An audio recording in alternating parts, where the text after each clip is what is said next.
تاریخ کے سینے میں دفن یہ وہ راز ہے جسے جاننے کے لیے ہمیں آج کی روشن دنیا چھوڑ کر 1400 سال پیچھے جانا ہوگا۔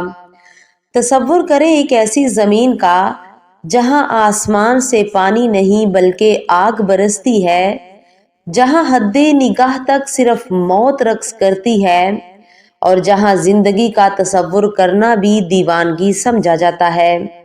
یہ 6 صدی عیسوی کا عرب ہے، ایک ایسی وحشی دنیا جہاں انسان کی قیمت جانور سے بھی کم تھی، اور وہ جہاں طاقتور کا قانون ہی سب کچھ تھا۔ لیکن اسی جلتی ہوئی جہنم نما صحرا کے عین درمیان ایک شہر آباد تھا جسے دنیا مکہ کے نام سے جانتی ہے، ایک ایسا شہر جو جغرافیائی اعتبار سے دنیا کا بدترین مقام تھا۔ نہ کھیتی باڑی، نہ دریا، نہ باغات اور نہ ہی کوئی معدنیات۔ عقل دنگ رہ جاتی ہے اور منطق دم توڑ دیتی ہے کہ آخر وہ کون سی پراسرار طاقت تھی جس نے اس بنجر وادی کے باسیوں کو بھوک سے مرنے نہیں دیا؟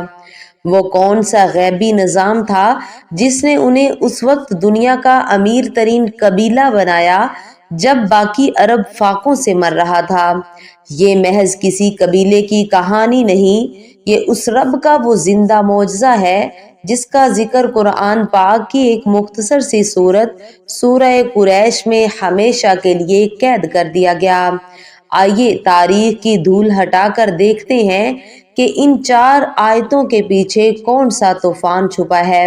یہ وہ دور تھا جب قریش، جو خود کو کعبہ کا متولی کہتے تھے، بدترین معاشی بحران کا شکار ہو چکے تھے۔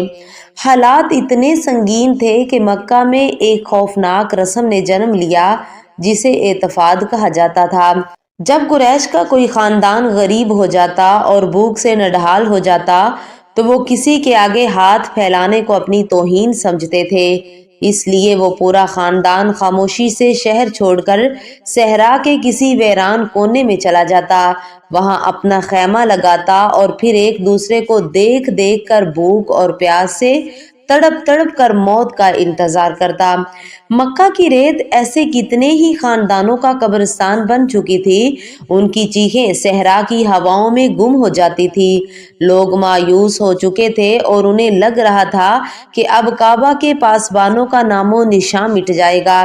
اس گھٹا ٹوپ اندھیرے میں جب امید کی آخری شمع بھی بجھنے والی تھی، قدرت نے ایک ایسے شخص کا انتخاب کیا جس کی رگوں میں قیادت کا خون دوڑ رہا تھا۔ یہ نبی آخر الزماں حضرت محمد صلی اللہ علیہ وسلم کے پردادا ہاشم بن عبد مناف تھے۔ ہاشم نے جب اپنی قوم کو یوں بے بسی سے مرتے دیکھا تو ان کا دل خوف کے آنسو رو دیا۔ وہ کعبہ کے دروازے پر کھڑے ہوئے اور قریش کو جھنجھوڑا۔ انہوں نے کہا، تم اللہ کے گھر والے ہو، کیا تم یوں ہی مٹ جاؤ گے؟ ہاشم جانتے تھے کہ مکہ میں اناج نہیں اگ سکتا، لیکن ان کی دور اندیش نگاہوں نے وہ دیکھ لیا جو کوئی اور نہ دیکھ سکا۔ انہوں نے دیکھا کہ مکہ دنیا کی سب سے بڑی تجارتی گزرگاہ بن سکتا ہے۔ یہیں سے ایلاف کا آغاز ہوا، وہ لفظ جس سے سورہ قریش شروع ہوتی ہے۔ ایلاف کا مطلب ہے مانوس کر دینا یا عادی بنا دینا۔ ہاشم نے تنے تنہا دنیا کے اس وقت سپر پاورز کا سفر کیا۔ وہ شام کے کیسر کے پاس گئے، یمن کے بادشاہوں کے پاس گئے اور حبشہ کے نجاشی سے ملے۔ انہوں نے ان بادشاہوں کو یقین دلایا کہ اگر وہ قریش کے قافلوں کو ٹیکس معاف کر دیں اور تحفظ دیں تو قریش ان کا مال بحفاظت عرب کے اس پار پہنچائیں گے۔ یہ ایک ایسا ماسٹر پلان تھا جس نے راتوں رات قریش کی تقدیر بدل دی۔ قرآن نے ان کے اس سفر کو رحلۃ الشتاء والصیف کہا ہے، یعنی سردی اور گرمی کا سفر۔ یہ کوئی معمولی سفر نہیں تھے، یہ وہ لائف لائن تھی جس پر مکہ کی سانسیں بحال ہوئیں۔ سردیوں میں جب پورا شمالی عرب ٹھٹر رہا ہوتا، قریش کے قافلے گرمی اور خوشبوؤں کی سرزمین یمن کی طرف جاتے۔ اور گرمیوں میں جب عرب بھٹی کی طرح تپتا تو وہ ٹھنڈک اور پھلوں کی سرزمین شام کا رخ کرتے۔ ان سفروں نے مکہ کو ایک انٹرنیشنل ٹریڈ ہب بنا دیا۔ جو لوگ کل تک بھوک سے مر رہے تھے اب ان کے پاس چین کا ریشم، انڈیا کے مسالے، یمن کا چمڑا اور شام کا اناج وافر مقدار میں موجود تھا۔ وہ اتنے امیر ہو گئے کہ ان کے اونٹوں کی مہاریں سونے کی ہو گئیں اور ان کے دسترخواں وسیع ہو گئے۔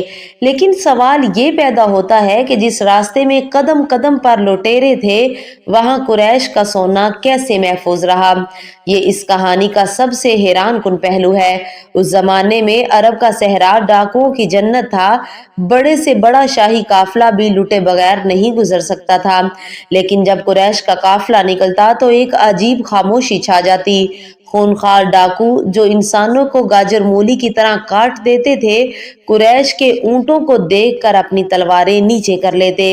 کیوں؟ کیونکہ قریش کے پاس ایک ایسا ڈپلومیٹک پاسپورٹ تھا جو کسی بادشاہ نے نہیں بلکہ اللہ تعالیٰ نے دیا تھا، اور وہ ہر جگہ کہتے ہم اللہ والے ہیں، ہم حرم کے باسی ہیں۔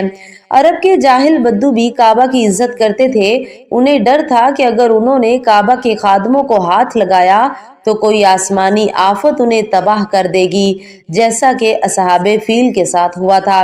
یہ وہ امن تھا جس کا ذکر اس سورت میں کیا گیا ہے، ایک ایسا امن جو اس وحشی دور میں کسی معجزے سے کم نہ تھا۔ لیکن انسانی فطرت ہے کہ جب مصیبت آتی ہے تو وہ گڑ گڑاتا ہے اور جب آسانی آتی ہے تو وہ باغی ہو جاتا ہے۔